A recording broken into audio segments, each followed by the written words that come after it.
श्री राम जय राम जय जय राम। श्री राम जय राम जय जय राम। श्री राम जय राम जय जय राम। श्री राम जय राम जय जय राम। श्री राम जय राम जय जय राम। सच्चिदानंद भगवान की जय। सत्य सनातन धर्म की जय। सतगुरुदेव भगवान की जय। आज जो है नौता भी है और भोजन का समय अब नज़दीक आ गया है तो भोजन भी मिलेगा। तो चलो इस आशा में कि भोजन मिलेगा हमारी वाणी थोड़ा बल पकड़ ले। हाँ, पता तो लगे पशु पक्षियों को, वृक्षों को कि यहाँ पर सत्य का जो है अवधान हो रहा है। बोलिए सतगुरुदेव भगवान की जय। वाह। आज तो सभी लोगों ने बहुत अच्छी अच्छी अभिव्यक्ति की। हमारे मास्टर साहब ने देखो अभी थोड़े ही दिन हुए हैं, अभी लेटेस्ट सत्संग किए। वैसे ये हमारे पुराने सत्संगी हैं तो कितना स्पष्ट जो है अनुभव किया। श्री राम गोपाल जी ने देखो कितनी बढ़िया बढ़िया श्रुतियों की जो है बात बताई। हमें बस इसमें एक बात समझनी है कि हमारा निज अनुभव, केवल हमारा निज अनुभव कुछ भी नहीं होता। हमारे निज अनुभव की सहमति वेद, शास्त्र, गुरु, संत दे रहे हैं या नहीं दे रहे हैं। वेद, शास्त्र, गुरु, संत की अनुभूति यदि मेरी निज अनुभूति है तो आपकी बिल्कुल जो है साधना लाइन पर जा रही है। वो आपकी अनुभूति कुछ और कह रही है, ग्रंथ कुछ और कह रहे हैं, तो वो सब रट्टू सौदा होती है जो आज संसार में छाई हुई है। संसार में जो विद्या छाई हुई है वो रट्टू सौदा है। वेद शास्त्रों का स्मरण करके सुना देना ये सत्संग नहीं है।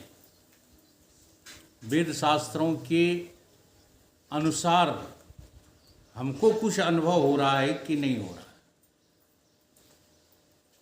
वो बहुत महत्व रखता है और उसी का नाम सत्संग है। बाकी याद करके गीता को सुना देना, याद करके रामचरितमानस को सुना देना, श्रीमद् भागवत को याद करके सुना देना, इससे हमें कोई सत्य का लाभ प्राप्त नहीं हो सकता। इसलिए हम अनुभव करें। देखो मरता कौन है? देह मरे जन्म में बिगड़े। कौन जन्मता मरता है? देह। अब जो है शास्त्रों ने ये कहा कि देह मरे जन्म में बिगड़े। इसमें शास्त्र का आशय क्या है? उस शास्त्र को आप अपनी अनुभूति बनाइए। सभी लोग जानते हैं कि देह जन्मता है, मरता है ना। जैसा अभी अभी राम गोपाल जी ने बताया ना, सब जानते हैं, पर जानते हुए भी अंधे क्यों हो? प्रश्न यहाँ पैदा करो। देह मरेगी ये जानते हो, देह जन्मी है ये जानते हो, बिगड़ कौन रहा है? देह बिगड़ रही है ये जानते हो, है ना। जानते हो कि जानने का जो है अभिनय करते हो?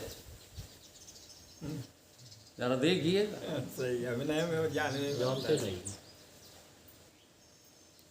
गौतम बुद्ध जी जो है निकाले गए घर से सैर करने के लिए, एक दिवस के लिए,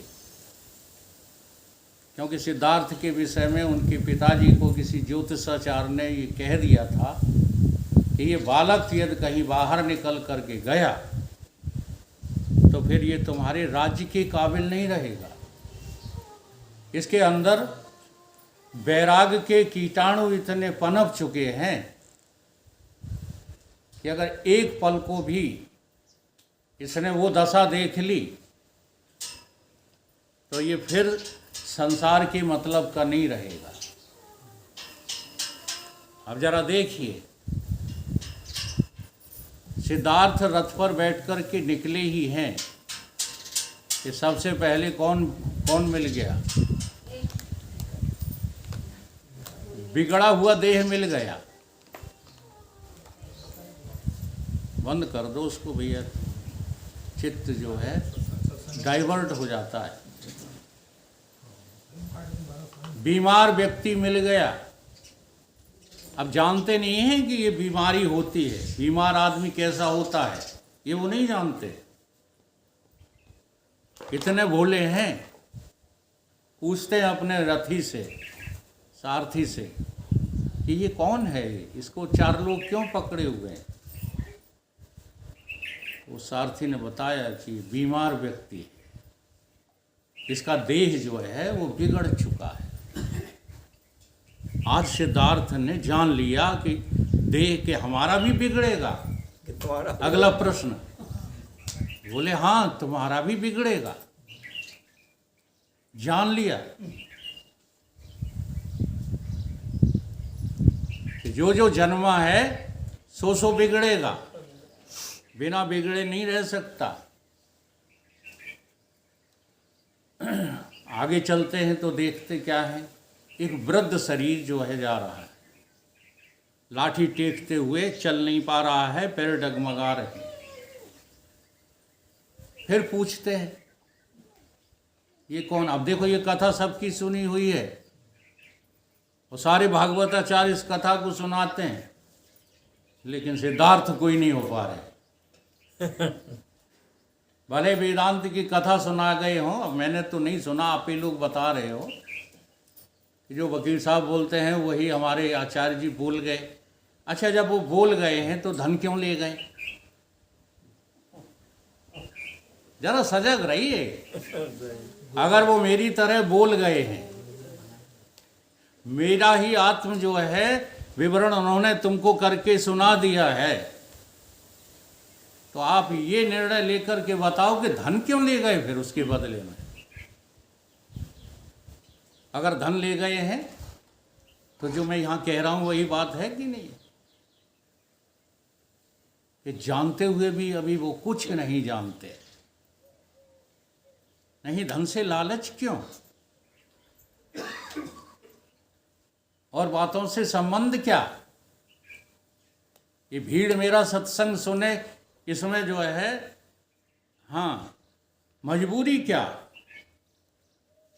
सत्संग के लिए दो व्यक्ति पर्याप्त होते हैं। तुम सुनो, हम सुनाएंगे। हाँ, सनत नंदन सनत कुमार चार हैं, एक सुनाता है, तीन सुनते। चार भाई हैं, इसी को सत्संग कहते हैं।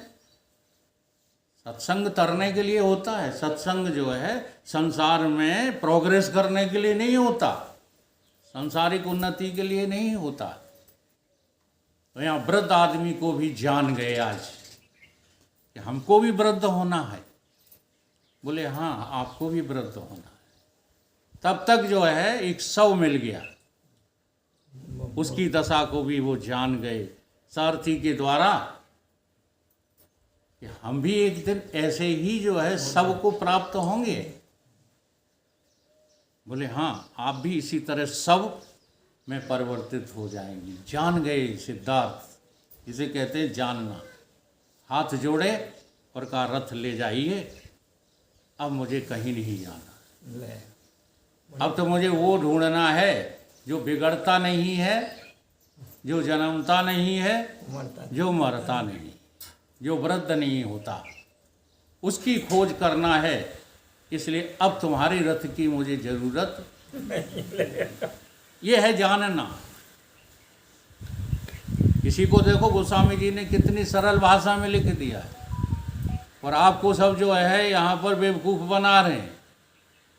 नाम लेत भव सिंधु सुखाई, कर विचार देखो मन माही। तो हम आप ही लोगों से पूछते हैं, नाम ले लिया भगवान का आपने? नहीं ले पाओ। नाम लेत, नाम के लेते ही, हाँ, नाम को ग्रहण करते ही भवसागर नाम की कोई चीज मेरी दृष्टि में रहती नहीं है। बोलो, नाम ले लिया? इसको नाम लेना कहते हैं। तो देह मरे जन्मे बिगड़े, मन हर्ष विषाद मनावत भाई। अब मन क्या करता है? थोड़ी माताओं को लेकर के मैं उस भाषा को सरल कर रहा हूँ, नहीं, हमारे मास्टर साहब बता तो सब गए हैं। हर्ष विषाद जो है किसका धर्म है? ये तुम्हारी देह का धर्म नहीं है, ये तुम्हारे मन का धर्म है। तुम्हारे मन में ही शोक होता है, विषाद होता है, तुम्हारे मन में ही हर्ष होता है।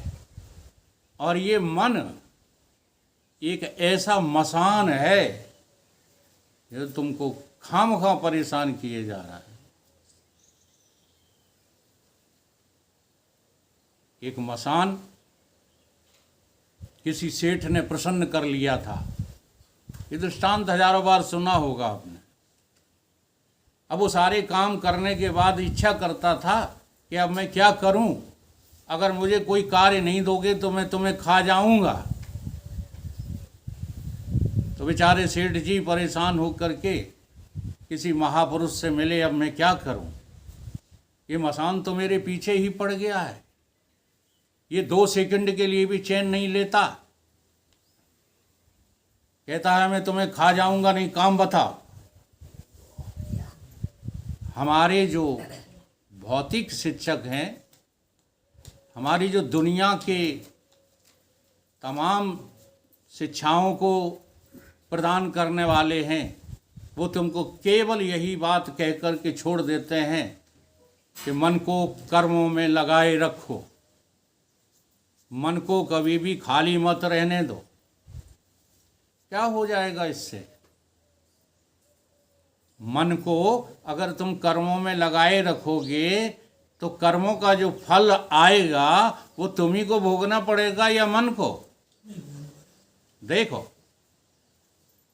मन तुम्हें कर्मों में लगाए रहा और जब भोगने का नंबर आया तो मन ने मना कर दिया, भोगो तुम, मैं क्यों भोगूं।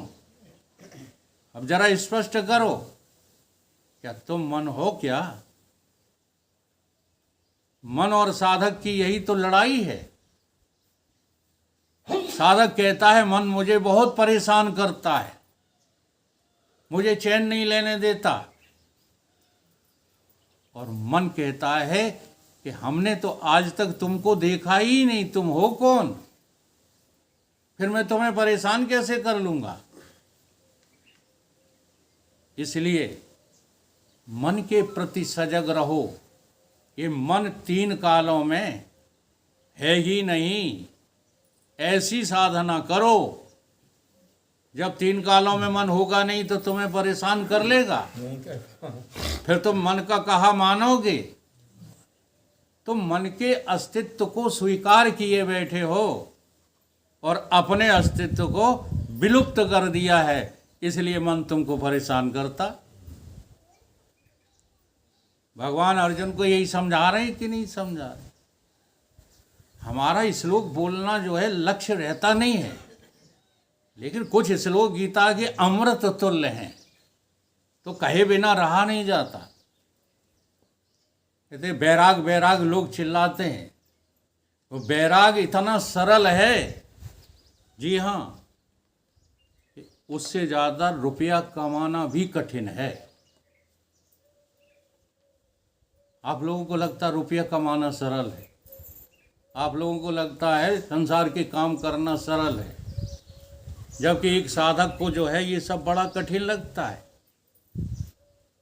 और मन को अमन करना बहुत सरल है, बुद्धि को अबुद्धि करना, चित्त को अचित्त करना, जो अभी मास्टर साहब बता गए, अहंकार को बिल्कुल नकार देना बहुत सरल है। सरल कब है? जब तुम अपने मैं को पहचान जाओ तो बहुत सरल है।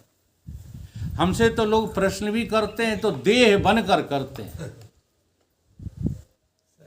जबकि तुम देह तीन कालों में नहीं हो, मन भी तुम तीन कालों में नहीं हो। गीता में भगवान कृष्ण यही अर्जुन को सिखा रहे हैं, इंद्रियां अर्थेषु वैराग्यम अनअहंकार एव च। क्या कह रहे हैं? वैराग करो, लेकिन किसके अर्थ में करो? इंद्रियों के अर्थ में। इंद्रिय का अर्थ क्या है? पांच विषय।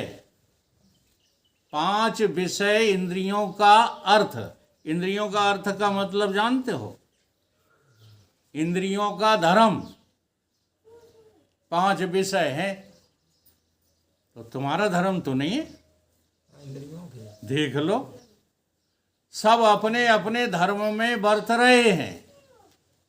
विषय, इंद्रिय, देवता, जीव। इसी को जो है गोस्वामी जी ने चौपाई में कहा कि नहीं, विषय करण सुर जीव समेता सकल एक तय एक सचेता। ये सब के सब कैसे हैं? होशियार हैं, ये अपने धर्म को नहीं छोड़ते। अच्छा, एक काम करना आज माता,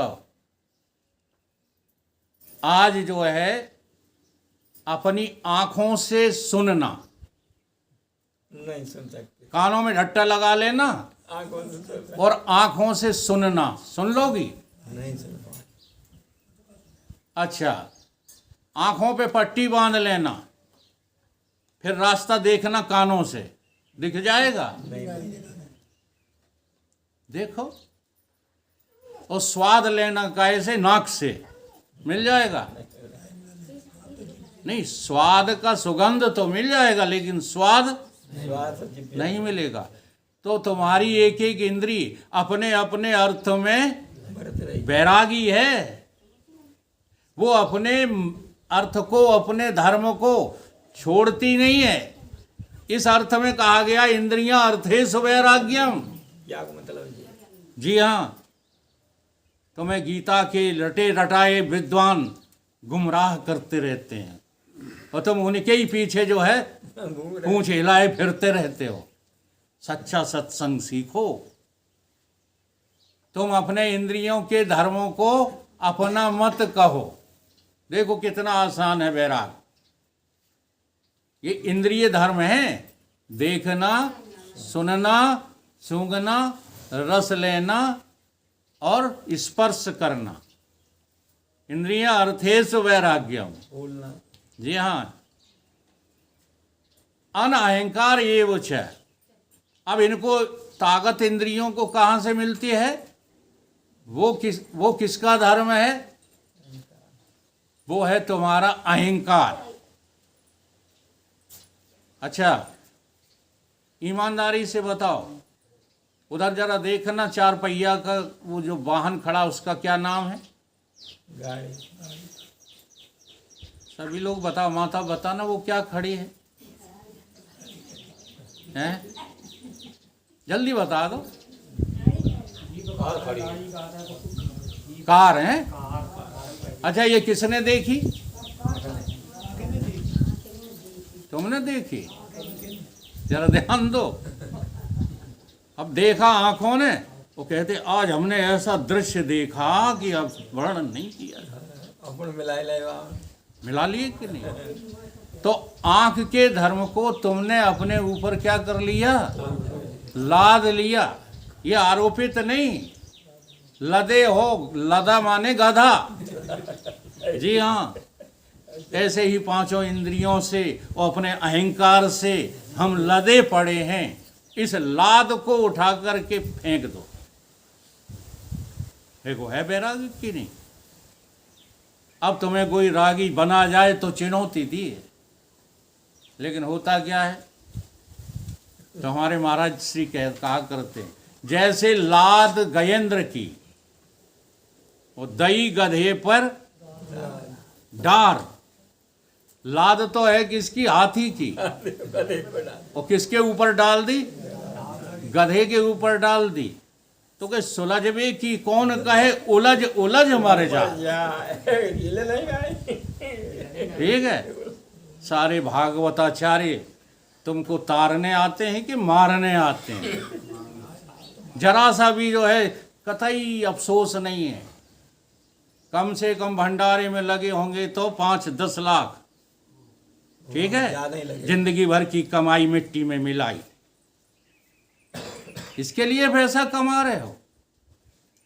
परंतु नहीं, सच्चे आदमी से नफरत करोगे, सच्चे आदमी से घृणा करोगे, सच्ची बात सुनना पसंद नहीं करोगे, और ऐसे झूठों के तुम महल बनवाते रहते हो। हाँ, तुम्हारा पैसा जाता, इनके महल बनते हैं। तो बोलो कौन नष्ट हुआ है? आप खुद नष्ट हुए हो